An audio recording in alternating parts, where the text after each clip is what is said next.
শুরু করছি আজকের গল্প হেমেন্দ্র কুমার রায়ের লেখা রক্তপাঞ্জা। অদ্ভুত একটা ফোন পেলেন ইন্সপেক্টর সুন্দরবাবু। ভোরে ঘুম থেকে উঠে সবে প্রাতরাশ শেষ করেছেন, এমন সময় টেলিফোন বেজে উঠল ঝনঝন শব্দে। হ্যালো, কে? আমি লালবাজার থেকে কথা বলছি, deputy commissioner DD north section. ও, আপনি স্যার? হঠাৎ এত ভোরে কি আবার হলো? বাগবাজারে মল্লিক স্ট্রিটের 13 নম্বর বাড়িতে নাকি এক ভদ্রলোককে ছোড়া মেরে খুন করা হয়েছে, আর বিষয়টির তদন্তভার আমরা দিতে চাই আপনার উপর। আশা করি কৃতকার্য হবেন এক্ষেত্রে। Wish you good luck. সুন্দরবাবু হেসে বললেন, ধন্যবাদ স্যার। তাড়াতাড়ি পোশাক পরে তিনি যখন তদন্তে বেরিয়ে গেলেন তখন 8:30। পরদিন বেলা 9টা। বিখ্যাত ডিটেকটিভ জয়ন্ত তার প্রাত্যহিক খবরের কাগজ পড়া শেষ করে মুখ তুলল। একটু আগে চা এবং খাবার খেয়ে শরীরটাও বেশ একটু চাঙ্গা। এখন হাতে কোনো কাজ নেই, চুপচাপ বসে থাকতে তার কোনোদিনই ভালো লাগে না। ঘরে সশব্দে প্রবেশ করলেন ইন্সপেক্টর সুন্দরবাবু। ঘরে পা দিয়েই হন্তদন্ত হয়ে বলতে শুরু করলেন, আরে জয়ন্ত, তুমি এখনো চুপচাপ বসে? জয়ন্ত হেসে বলল, তাছাড়া আর উপায় কি বলুন, কাজ নেই, আপনারাও নিশ্চিন্ত হয়ে ঘুমোচ্ছেন, আমি আর কি করব বলুন? চুপ করে বসে থাকতে কি আর ভালো লাগে? কিছু কাজকর্ম না থাকলে বনের মোষ তাড়িয়ে তো আর বেড়াতে পারি না।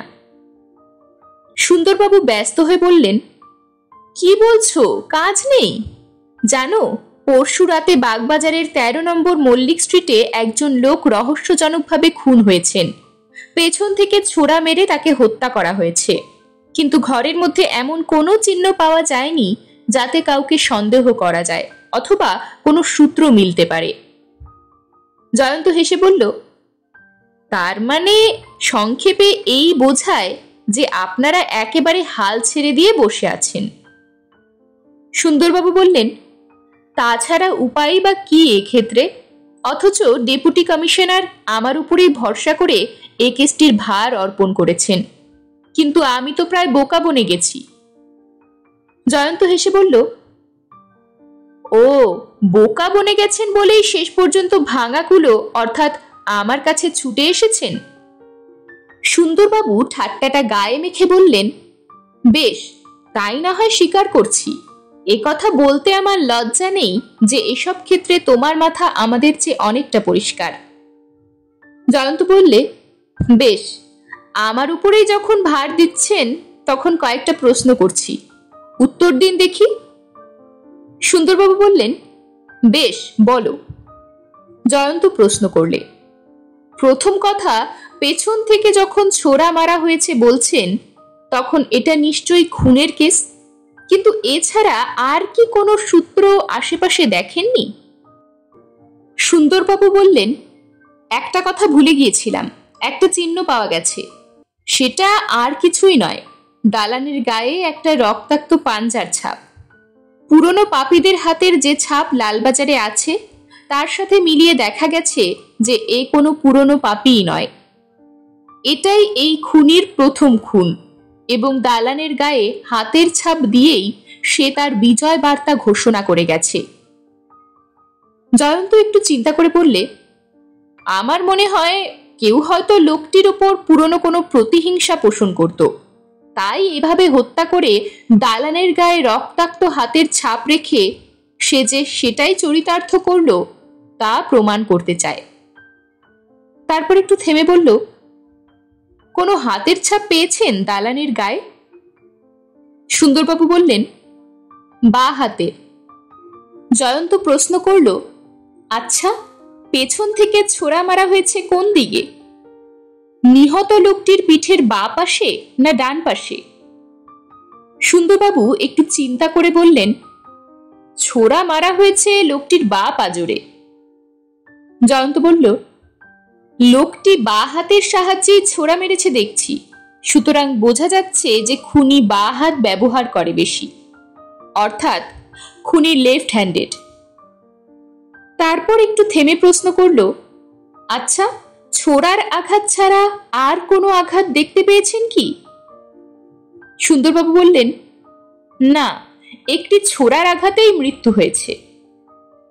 জয়ন্ত প্রশ্ন করল, আচ্ছা, নিহত লোকটির শরীর কি বেশ হৃষ্টপুষ্ট? সুন্দরবাবু বললেন, হ্যাঁ, নিহত লোকটির দেহে যে যথেষ্ট শক্তি ছিল তা তাকে দেখলেই বুঝতে পারা যায়। জয়ন্ত বললে, বেশ, তাহলে এটা স্পষ্টই বোঝা যাচ্ছে যে এমন একজন শক্তিশালী লোককে যে একটি মাত্র ছোড়ার আঘাতেই খুন করতে পারে তার নিজের দেহেও শক্তি কম নেই। অর্থাৎ সংক্ষেপে খুনি যথেষ্ট শক্তিশালী। কি বলেন? সুন্দরবাবু বললেন, হ্যাঁ, তা বটে। জয়ন্ত প্রশ্ন করল, আচ্ছা, মেঝে থেকে রক্তমাখা হাতের ছাপ কতটা ওপরে তা কি বলতে পারেন? সুন্দরবাবু বললেন, না, তা মেপে দেখিনি, কিন্তু ছাপের উচ্চতার কি প্রয়োজন? জয়ন্ত বলল, দেখুন, কোনো লোক খুন করে ছাপ মেরে যখন পলায়ন করে তখন ঠিক হাতের সামনেই তাড়াতাড়ি ছাপ মারে। ইচ্ছে করে অনেক উঁচুতে কিংবা অনেক নিচুতে মারবার মতো অবকাশ তার থাকে না। সুন্দরবাবু বললেন, হ্যাঁ, তা বটে। জয়ন্ত বলল, তার থেকে অনুমান করা যায় খুনির দেহের দৈর্ঘ্য। অবশ্য পাঞ্জার ছাপটা যে কয় ইঞ্চি লম্বা তাও জানা প্রয়োজন। সুন্দরবাবু বললেন, আচ্ছা, ফোনে তোমায় আমি জানাবো। সেদিন সন্ধ্যার কিছু আগে জয়ন্ত সুন্দরবাবুর কাছ থেকে ফোনে জানতে পারল যে মেঝে থেকে 6 ফিট কয়েক ইঞ্চি উপরে খুনির হাতের ছাপ পাওয়া গেছে এবং ছাপটির দৈর্ঘ্য প্রায় 8 ইঞ্চি। জয়ন্ত হাসতে হাসতে আপন মনেই বিড়বিড় করে বলল, দেখছি খুনির দৈর্ঘ্য প্রায় 6 ফুটের কাছাকাছিই হবে। আপন মনেই সে গভীর চিন্তার মাঝে তলিয়ে যায়। 3 দিন পর খুব ভোরে জয়ন্তের ঘুম ভাঙল দরজার কড়া নাড়ার শব্দে। তাড়াতাড়ি ধর্মর করে উঠে গিয়ে সে দরজা খুলে দিল। দেখা গেল ইন্সপেক্টর সুন্দরবাবুকে। আশ্চর্য হয়ে সে প্রশ্ন করল, এত ভোরে যে আপনার আগমন সুন্দরবাবু? রাতে ভালো ঘুম হয়নি বলেই মনে হচ্ছে।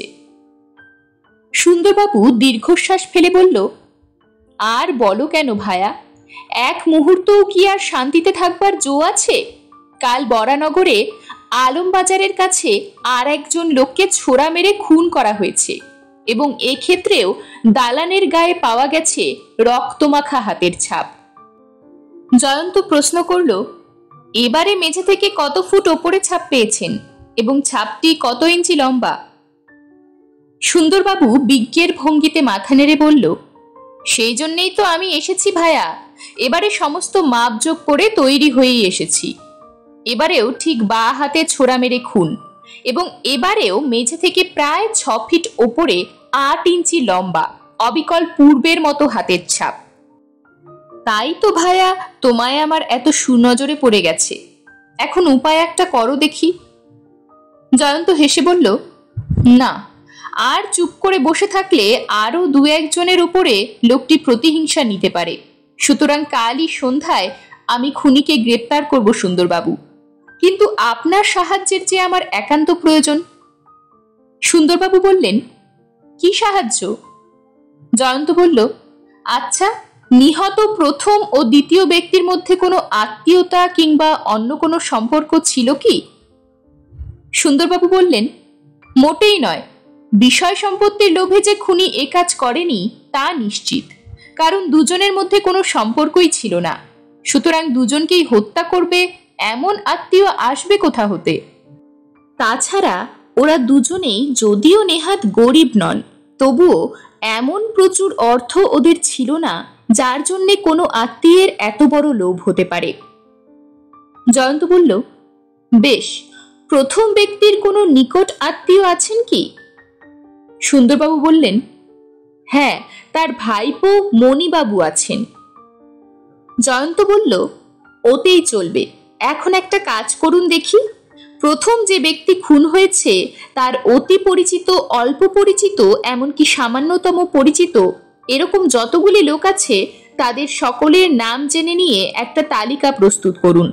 আর দ্বিতীয় যে ব্যক্তিকে খুন করা হয়েছে তারও ঠিক এমনি একটি তালিকা প্রস্তুত করুন। তারপর দেখুন এই দুই নিহত ব্যক্তিকেই চেনে, অর্থাৎ দুজনেরই পরিচিত এরূপ কজন ব্যক্তি আছে এবং তাদের মধ্যে কে কে লম্বা ও শক্তিশালী, তাদের নামের লিস্টটা আমায় দিন। সুন্দরবাবু বললে, খাসা বুদ্ধি বটে তোমার জয়ন্ত, তুমি কি ঘটনাস্থলে না গিয়ে শুধু ঘরে বসেই সব কাজ সারতে চাও? জয়ন্ত হেসে বলল, হ্যাঁ, ঘরে বসেই আমি খুনিকে গ্রেপ্তার করতে সক্ষম হব সুন্দরবাবু, যা আপনারা খুনের ব্যাপারে তদন্ত করেও পারেননি। সন্ধ্যাবেলা জয়ন্তের ঘরে আবার সুন্দরবাবুকে দেখা গেল, হাতে তার বিরাট দুটি নামের তালিকা। জয়ন্তকে দেখে হেসে বললেন, দেখো জয়ন্ত, প্রথম এবং দ্বিতীয় নিহত ব্যক্তির আত্মীয়, পরিচিত, এমনকি একবারও যে তাদের সাথে আলাপ করেছে তাদের আমি একটা তালিকা প্রস্তুত করেছি, কিন্তু দুজনকেই চেনে এমন লোক মাত্র এই 5 জন। তার মধ্যে আবার 6 ফুট লম্বা শক্তিশালী ব্যক্তি এই 3 জন। এদের নাম আমি লাল কালি দিয়ে দাগ দিয়ে রেখেছি। জয়ন্ত প্রশ্ন করল, অপর দুজন? সুন্দরবাবু হেসে বললেন, ওরা নেহাত বেটে আর রোগা, সুতরাং ওদের দ্বারা যে এ হত্যা সম্ভব হয়নি তা নিশ্চিত সত্য। জয়ন্ত বলল, ঠিক, এখন এই 3 জনের নাম ও পরিচয় আমি জানতে চাই। সুন্দরবাবু বললেন, মোটামুটি যা জানা আছে দেখো। প্রথম জন একজন রেসের বুকি, তার নাম অমর সিং। দ্বিতীয় জন চক্রধরপুরের জমিদার রামতারণ বোস। আর তৃতীয় ব্যক্তি একজন শাস্ত্র পণ্ডিত জ্যোতিষী, যিনি ওদের দুজনকেই শক্তি মন্ত্রে দীক্ষিত করেছিলেন। তার নাম রামদেও শর্মা। লোকটির আসল বাড়ি বিহার, তবে বাংলায় বেশ কথা বলতে পারে। জয়ন্ত জিজ্ঞাসা করল, ওরা দুজনেই কি ছিলেন শক্তিমন্ত্রের উপাসক? সুন্দরবাবু শুধু বললেন, জয়ন্ত বলল, এবার তাহলে খুনিকে ধরবার ব্যবস্থা করি, কি বলেন? সুন্দরবাবু জিজ্ঞাসা করলেন, কিন্তু তুমি কি করে জানবে যে আসল খুনিকে? জয়ন্ত হেসে বলল, দেখুন, আসল খুনি ধরা পড়ে দোষ পর্যন্ত স্বীকার করতে বাধ্য হবে। জয়ন্তের বাড়িতে বসেছে একটা চায়ের বৈঠক। উপস্থিত আছেন জয়ন্ত, মানিক, সুন্দরবাবু, 2 জন ছদ্মবেশী পুলিশ ইন্সপেক্টর আর ওরা 3 জন, অমর সিং, চক্রধরপুরের জমিদার রামতারণ বোস এবং জ্যোতিষী রামদেও শর্মা। চায়ের বৈঠকে সাধারণ নানা আলোচনা চলছিল।